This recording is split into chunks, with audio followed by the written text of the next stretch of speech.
ನಮಸ್ಕಾರ, ಶುಭೋದಯ ಪ್ರೀತಿಯ ವೀಕ್ಷಕರೆಲ್ಲರಿಗೂ ಸಂಕಲ್ಪ ಸಿದ್ಧಿ ಕಾರ್ಯಕ್ರಮಕ್ಕೆ ಆತ್ಮೀಯ ಪ್ರೀತಿಯ ಸ್ವಾಗತ ಹೇಳ್ತಾ ಇರೋದು ನನ್ನ ನೂಷಾ. ಮೊದಲನೇ ಬಾರಿ ಚಾನಲ್ ವೀಕ್ಷಿಸ್ತಾ ಇದ್ದೀರಾ ಅಂತಂದ್ರೆ ಈಗಲೇ ನಮ್ಮ ಚಾನಲ್ನ ಸಬ್ಸ್ಕ್ರೈಬ್ ಮಾಡಿ, ನಮ್ಮ ವಿಡಿಯೋಸ್ನ ಲೈಕ್ ಮಾಡಿ. ಏನು ಎಂದನಂತೆ ಕಾರ್ಯಕ್ರಮದಲ್ಲಿ ನಮ್ಮ ಜೊತೆಲಿದ್ದಾರೆ ಸ್ಪಿರಿಚುವಲ್ ಗುರು ಡಾಕ್ಟರ್ ವಿಷ್ಣುದತ್ತ ಗುರುಜಿ ಅವರು. ಬನ್ನಿ ಗುರುಗಳನ್ನ ಕಾರ್ಯಕ್ರಮಕ್ಕೆ ಬರಮಾಡ್ಕೊಳ್ಳೋಣ. ನಮಸ್ತೆ ಗುರುಗಳೇ, ಶುಭೋದಯ ಕಾರ್ಯಕ್ರಮಕ್ಕೆ ಭಕ್ತಿಯ ಸ್ವಾಗತ. ಒಳ್ಳೆದಾಗ್ಲಿಮ್ಮ. ಗುರುಗಳೇ, ಕೆಲವೊಂದು ತಿಥಿಗಳು 2 ದಿವಸ ಬಂದಾಗ ಸ್ವಲ್ಪ ಕನ್ಫ್ಯೂಷನ್ ಆಗ್ಬಿಡುತ್ತೆ. ಉದಾಹರಣೆಗೆ ನಿನ್ನೆ ಕೂಡ ಅಮಾವಾಸ್ಯೆ, ಇವತ್ತು ಕೂಡ ಅಮಾವಾಸ್ಯೆ. ಸೊ ಯಾವ ದಿನ ಇದರ ಆಚರಣೆಯನ್ನ ಮಾಡಬೇಕು, ಇನ್ನು ಜೀವನದಲ್ಲಿ ಒಳಿತನ್ನ ಕಾಡಬೇಕು ಅಂತಂದ್ರೆ ಈ ದಿನ ನಾವು ಯಾವ ರೀತಿ ಬಳಸ್ಕೊಳ್ಬೇಕಾಗುತ್ತೆ ಗುರುಗಳೇ, ಇದ್ರ ಬಗ್ಗೆ ಸ್ವಲ್ಪ ತಿಳಿಸ್ಕೊಡಿ. ಯಾಕಂದ್ರೆ ನಿನ್ನೆ ಇತ್ತು ಅಂತ ಕೆಲವ್ರು ಮಾತಾಡ್ಕೊಳ್ತಾ ಇದ್ರು, ಇವತ್ತಿದೆ ಅಂತ ನಾವು ಕ್ಯಾಲೆಂಡರ್ ಪ್ರಕಾರ ಹೇಳ್ತಾ ಇದ್ವಿ. ಸೊ ಯಾವ್ದು ಸರಿ, ಯಾವ್ದು ತಪ್ಪು? ಓಂ ವಿಶ್ವಸ್ಮೈ ನಮಃ. ಪ್ರೀತಿಯ ಬಂಧುಗಳೇ, ಜನ ಹೇಗೆ ಮಾತಾಡ್ತಾರೋ ಅವೆರಡೂ ಕರೆಕ್ಟೇ, ಎರಡೂ ನಿಜವೇ.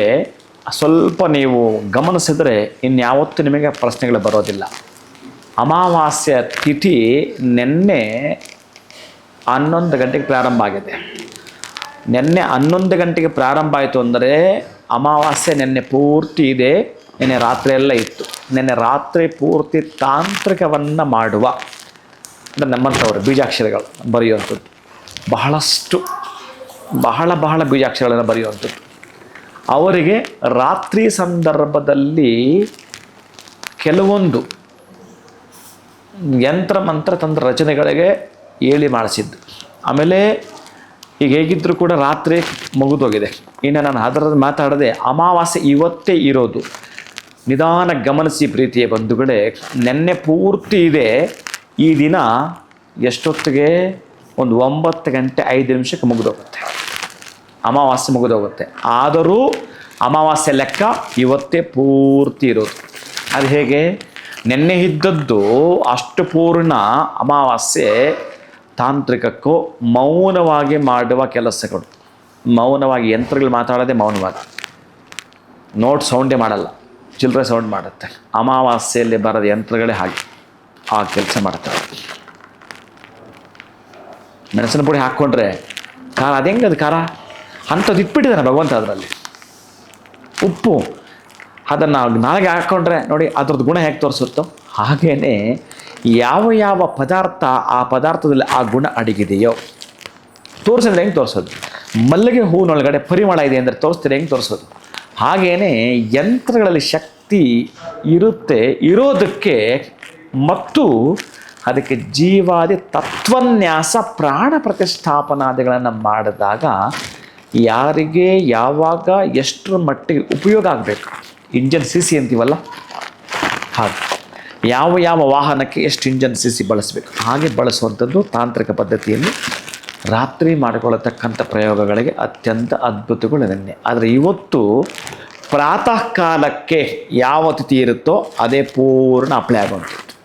ನಾನು ಹೇಳ್ತಿರೋದು ಪಿತೃಗೆ ಸಂಬಂಧಪಟ್ಟ ಏನು ನೀವು ಶ್ರಾದ್ದಾದಿಗಳು ಮಾಡಿಕೊಳ್ತಿರೋ ಅಮಾವಾಸ್ಯೆ ಅಂತ ಹೇಳ್ಕೊಳ್ಬೇಕಾದ್ರೆ ಈ ದಿನವೇ. ಅದರಲ್ಲೂ ಇಂದು ವಾಸರ ಅಂದರೆ ಸೋಮಾವತಿ ಅಮಾವಾಸ್ಯ ಅಂತ ಸೋಮವಾರ ದಿವಸ ಅಮಾವಾಸ್ಯೆ ಬಿದ್ದಿದೆ ಅಂತಂದರೆ ನಿಮ್ಮ ಕಡು ಕಷ್ಟಗಳನ್ನು ತೊಳಿಬೋದಂತೆ.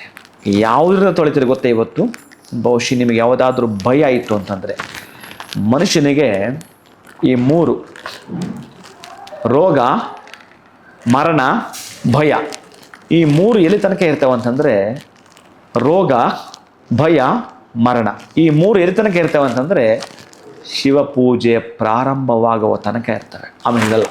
ಅಂದರೆ ನೀವು ಅಲ್ಲಿಗೆ ಎಷ್ಟು ಪ್ರಾಮಾಣಿಕವಾಗಿ ಶಿವನ ಪೂಜೆ ಮಾಡಬೇಕು ನೆನಪಿಟ್ಕೊಳ್ಳಿ. ಇದರ ಅರ್ಥ ಏನಂತಂದರೆ ಸೋಮವಾರ ದಿವಸ ನೀವು ಇನ್ನೊಂದು ಹೆಜ್ಜೆ ಮುಂದೆ ಹೋಗಿ ಮಾಡ್ತೀನಿ ಅನ್ನೋದಾದರೆ ಇವತ್ತು ನೀವು ರಾತ್ರಿ 10 ಗಂಟೆ ತನಕ ಕೂಡ ಮಾಡ್ಕೋಬೋದು, ಅಭ್ಯಂತರವಿಲ್ಲ.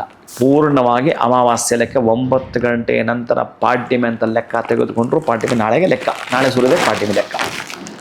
ನಾವೇನು ಮಾಡ್ಕೊಳ್ಬೇಕು ಅಂತಂದರೆ ಇರತಕ್ಕಂತಹ ಕರ್ಮಾದಿಗಳನ್ನು ಈ ದ್ವಂದ್ವಗಳು ಬಂದಾಗ, ಈ ದ್ವಂದ್ವ ತಿಥಿಗಳು ಬಂದಾಗ ನೋಡಿ ಹೇಗೆ ಅಂತಂದರೆ ಈ ಉತ್ತರಾರ್ಧ ಮತ್ತು ಪೂರ್ವಾರ್ಧ ರೇಖೆಗಳು ಪಾಲ್ಗೊಂಡ ರೀತಿಯಲ್ಲಿ ಇರೋದಾದರೆ ಪ್ರೀತಿಯ ಬಂಧುಗಳೇ ನೀವು ಗಮನಿಸಲೇಬೇಕು. ನಿಮಗೆ ಈ 3 ಕಾಡ್ತಾ ಇದ್ದರೆ ಗೊತ್ತಿಲ್ಲ, ನಿಮಗೆ ಪರೀಕ್ಷೆ ಭಯ ಇದೆಯೋ, ಜೀವನದ ಭಯ ಇದೆಯೋ, ಗೆಳೆಯ ಗೆಳತಿಯರ ಭಯ ಇದೆಯೋ, ಅಥವಾ ಬೇರೆ ಇನ್ಯಾವುದು ಭಯ ಇದೆಯೋ, ನಂತರ ಕಾಡ್ತಾ ಇರುವ ರೋಗಗಳು, ಮುಂದೆ ಕಾಡುವ ರೋಗಗಳು, ನಂತರ ಏನೋ ಒಂದು ರೀತಿಯ ನನಗೆ ದೊಡ್ಡ ದೊಡ್ಡ ಕಾಯಿಲೆಗಳು ಬಂದ್ಬಿಟ್ಟಿದೆ, ಬಹುಶಃ ನನಗೆ ಆಯುಸ್ಸು ಮುಗಿದೋತೇನೋ, ಮರಣ ಬಂದ್ಬಿಡುತ್ತೇನೋ ಅಂತ ಮರಣದ ಭಯ ಇದ್ದರೆ, ರೋಗದ ಭಯ, ಅಥವಾ ಯಾರದೋ ಶತ್ರುಗಳದ್ದು ಒಂದು ಭಯ, ಅಥವಾ ಮರಣದ ಭಯ, ಈ ಮೂರನ್ನು ತೊಲಗಿಸ್ತಕ್ಕಂತಹ ದಿನ ಈ ಸೋಮಾವತಿ ಅಮಾವಾಸ್ಯ ಪ್ರೀತಿಯ ಬಂಧುಗಳೇ. ಹೇಗೆ ಮಾಡ್ತೀರ ಅಂತಂದರೆ, ಹರಳೆಣ್ಣೆಯನ್ನು ಒಂದು ಲೋಟಕ್ಕೆ, ಅದು ಸ್ಟೀಲ್ ಲೋಟಕ್ಕೆ, ಪ್ರತಿನಿತ್ಯ ನೀವು ಬಳಸ್ತೀರಲ್ಲ ಸ್ಟೀಲ್ ಲೋಟ, ಆ ಲೋಟದಲ್ಲಿ ನೀವು ಈ ಎಳ್ಳೆಣ್ಣೆನ ಹಾಕಿಕೊಂಡು ನೀವೇ ಈ ಊಟ ಮಾಡಿದ್ಮೇಲೆ ಕೈ ತೊಳಿತೀರಲ್ಲ, ಹಾಗೆ ಎಡಗೈಯಲ್ಲಿ ಲೋಟ ಹಿಡ್ಕೊಂಡು ಕೈ ತೊಳಿಬೇಕು. ಕೈ ತೊಳಿಬೇಕಾದ್ರೆ ಆ ಒಂದು ಎಣ್ಣೆ ಒಂದು ತಟ್ಟೆ ಇಟ್ಕೊಳ್ಳಿ, ಸ್ಟೀಲ್ ತಟ್ಟೆ ಹಾಕ್ಬೋದು ಅಥವಾ ಅಡಿಕೆ ತಟ್ಟೆ ಇಟ್ಕೊಳ್ಳಿ. ಮನೆಯಲ್ಲಿ ನೀವು ಒಂದು ಸಲ ಪೂರ್ವ ದಿಕ್ಕಿಗೆ ಕುಳಿತುಕೊಂಡು ಆ ಎಣ್ಣೆನ ಹಾಕಿ ಕೈ ತೊಳೆಯೋದು. ನೆಕ್ಸ್ಟು ನೀವು ಟರ್ನ್ ಆಗಬೇಕು, ನಿಮ್ಮ ಬಲಗಡೆಗೆ ಟರ್ನ್ ಆದ ಯಾವ ದಿಕ್ಕು? ಸೌತ್, ದಕ್ಷಿಣ ದಿಕ್ಕು ತೊಳಿಬೇಕು. ಮತ್ತು ಪಶ್ಚಿಮಕ್ಕೆ ಟರ್ನ್ ಆಗಬೇಕು ನೀವು, ಮತ್ತು ತಟ್ಟೆ ಕೂಡ ಜರುಗಿಸ್ಕೋಬೇಕಾಗೆ ನೀವು. ಆ ನಂತರ ಪಶ್ಚಿಮಕ್ಕೆ ತಿರುಗಿದ್ದೀರಿ, ಮತ್ತೆ ಉತ್ತರಕ್ಕೆ ಮುಖ ಮಾಡಿ ಒಂದು ಲೋಟದ ಎಣ್ಣೆಯಿಂದ 4 ದಿಕ್ಕಿಗೆ ನೀವು ಮುಖ ಮಾಡೋ ಮುಖಾಂತರ ಆ ಕೈಯನ್ನು ಸ್ವಚ್ಛ ಮಾಡ್ಕೊಳ್ತಾ ಇದ್ದೀರಿ, ತಿಳ್ಕೊಳ್ತಾ ಇದ್ದೀರಿ. ಈಗ ವಿಷಯಕ್ಕೆ ಬರ್ತೀನಿ. ನಾನು ನಿಮಗೆ ತಿಳ್ಕೊಳ್ಳೋ ಪದ್ಧತಿ ಹೇಳ್ತಾ ಇದ್ದೀನಿ. ತಿಳ್ಕೊಳ್ಳೋದು ಜೊತೆಗೆ ಎಣ್ಣೆಯಿಂದ ಕೈ ತೊಳ್ಕೊಳ್ಳೋದು. ಕೈ ತೊಳೆದುಕೊಂಡ್ರೆ ಚೆನ್ನಾಗಿ ಕೇಳಿಸ್ಕೊಳ್ಳಿ ಪ್ರೀತಿಯ ಬಂಧುಗಳೇ, ದೊಡ್ಡ ದೊಡ್ಡ ತಾಪತ್ರಗಳು ನಿಮ್ಮನ್ನು ಯಾವುದೇ ಕಾರಣಕ್ಕೂ ಅಟ್ಯಾಕ್ ಮಾಡಲ್ಲ. ದೊಡ್ಡ ದೊಡ್ಡ ತಾಪತ್ರ ಯಾವುದೇ ಕಾರಣಕ್ಕೂ ನಿಮ್ಮನ್ನು ಬಂಧಿಸಲು ಒಂದು ಮಿರಾಕಲ್ ನಡೆದೋಗುತ್ತೆ. ನಿಮ್ಮ ಒಳಗಡೆ ಪ್ರಾಮಾಣಿಕತೆ, ನಿಮ್ಮ ಒಳಗಡೆ ಪ್ರಾಮಾಣಿಕತೆ ತುಂಬಿದ್ದರೆ, ಇದು ಏನಾದರೂ ನೀವು ಬಳಸಿದರೆ, ಈ ಪದ್ಧತಿ ನೀವು ಬಳಸಿದರೆ, ಇನ್ನೂ ಒಂದು ಭೀತಿ ಇದೆ. ಆ ತರಹದ್ದು ಎಷ್ಟು ತರಹದ್ದು ಭಯ ಭೀತಿಗಳಿದಾವೋ ಈ ದಿನ ಕೊನೆ ಅದಕ್ಕೆ.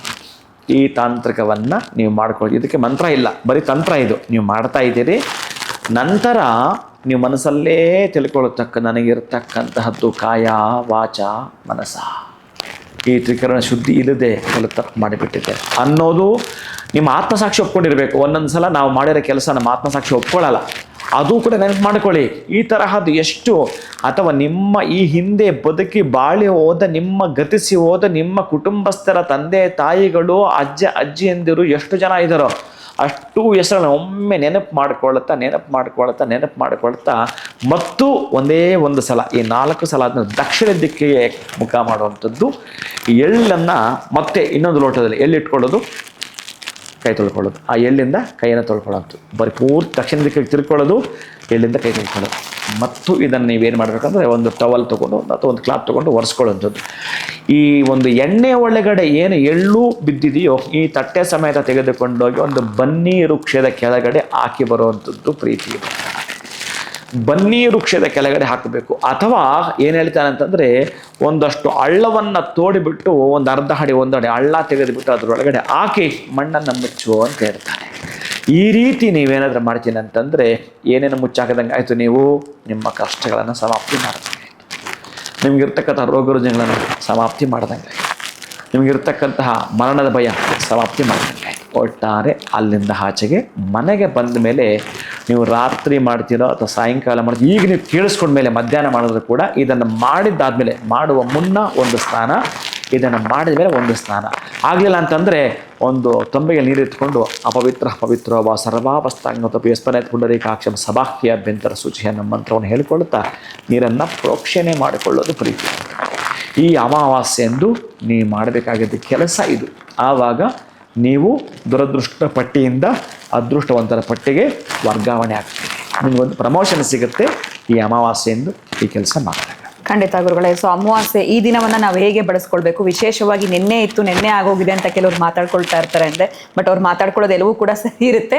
ಈ ದಿನ ನಾವು ಹೇಗೆ ಒಂದು ಮರಣದ ಭಯ ಆಗಿರ್ಬೋದು, ರೋಗದ ಬಾಧೆ ನಮ್ಮಿಂದ ದೂರ ಆಗಬೇಕು, ಜೀವನದಲ್ಲಿ ನಾವು ಒಂದು ಉನ್ನತ ಸ್ಥಾನಕ್ಕೆ ಹೋಗಬೇಕು ಅಂತಂದರೆ ಯಾವ ರೀತಿಯಾಗಿರುವಂಥ ಪರಿಹಾರವನ್ನು ಮಾಡ್ಕೊಳ್ಬೇಕು ಅಂತ ತುಂಬ ಸುಲಭವಾಗಿ ನಮಗೆ ತಿಳಿಸ್ಕೊಟ್ಟಿದ್ದೀರಾ. ಧನ್ಯವಾದಗಳು ತಮಗೆ. ನಮಸ್ಕಾರ.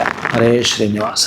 ಸೊ ಅಮಾವಾಸ್ಯೆ ನಿನ್ನೆ ಇತ್ತ ಇವತ್ತಿದೆಯಾ, ಈ ಕನ್ಫ್ಯೂಷನ್ಗೆ ಒಂದು ಬ್ರೇಕ್ನ ಕೊಟ್ಟಿದ್ದಾರೆ ಗುರುಗಳು. ಜೊತೆಗೆ ಈ ದಿನ ನೀವು ಯಾವ ರೀತಿಯಾಗಿರುವಂಥ ಪರಿಹಾರ ಮಾಡ್ಕೊಳ್ಬೇಕು ಅಂತ ಕೂಡ ತಿಳಿಸ್ಕೊಟ್ಟಿದ್ದಾರೆ. ವಿಡಿಯೋನ ಮುಗಿಸುವಂತ ಸಮಯ ಆಗಿದೆ. ನಮಸ್ಕಾರ.